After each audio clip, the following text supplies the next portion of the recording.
Dear friends, dear brothers and sisters, today is the 29th of November 2020, the first Advent, ushering in the season of Christmas.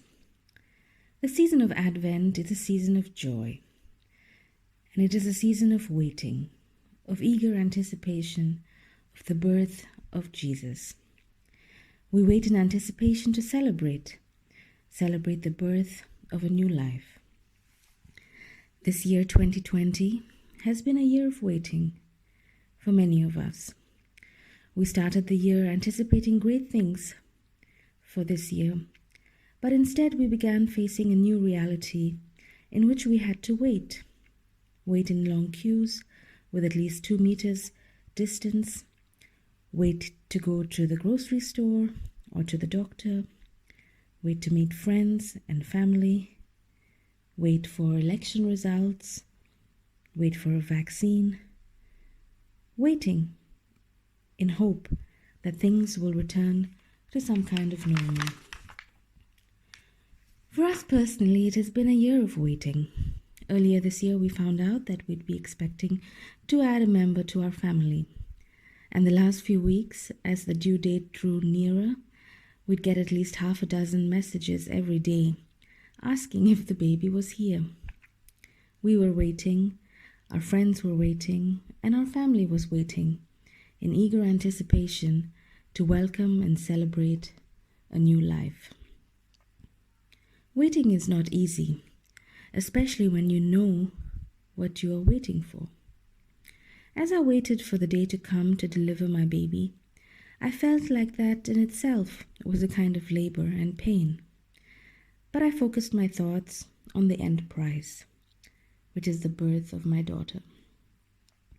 Waiting for Christmas, counting down to Christmas Day, can also be laborious, especially this year, as we find ourselves waiting alone, without the traditional and familial rituals.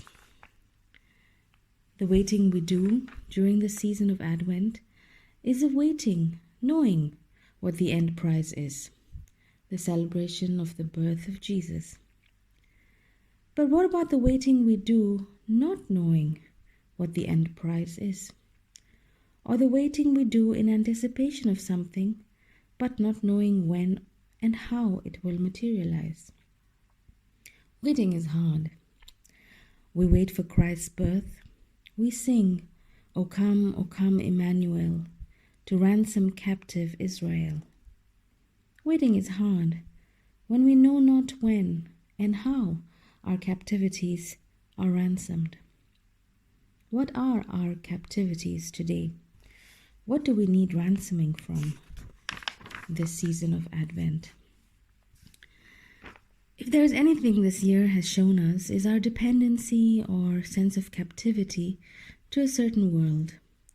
Our lifestyles run sometimes on autopilot, without second thought to its effect on others and on our earth. Our lives sometimes overtaken by our electronic devices, posts, tweets, and likes, that we have unlearned the art of waiting. Everything was instantly accessible. Everyone was expected to be instantly accessible. And now we wait. We wait to physically be with each other. We wait to hug our family members, and we wait to travel. We wait. But we also wait for what the birth of Jesus represents: peace and goodwill to all people. We wait for peace.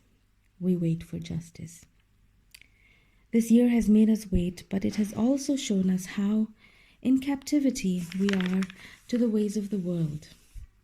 And I call upon us during the season of Advent to reflect on how we can actively wait for God's promise through Christ's birth in our lives, through silence, through reflection, through prayer, and through action. And as Mary waited in anticipation for the birth of her child, knowing very well the suffering to come before the joy, let us also wait in anticipation, knowing that we must also engage in a certain kind of suffering and introspection and longing to receive God's peace in our world. As we enter the season of waiting and anticipation, let us prepare our hearts to long for the Lord and be prepared to receive Him into our lives and our lifestyles. Let this season of Advent be a season of blessing to you all, for how blessed are all those who wait on the Lord. Amen.